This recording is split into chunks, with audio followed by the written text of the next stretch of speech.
जा रही हूँ माँ के गाँव और 5-4 दिन रहने आऊँ। ठीक है चली जा।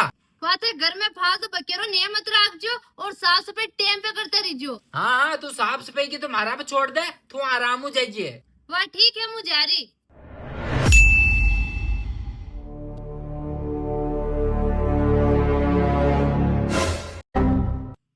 हमारे जाते ही दारू पी पे लाई गया। अरे ठंड ज्यादा पड़ रही, झोंक मुँह तो बस पे खांडी ले जो हो। अच्छा और का वटे मक्की और मुबड़ा कट्टा पड़िया हचिया कट्टे गया। वाने तो मुझे नियम स्याप कर दिया है।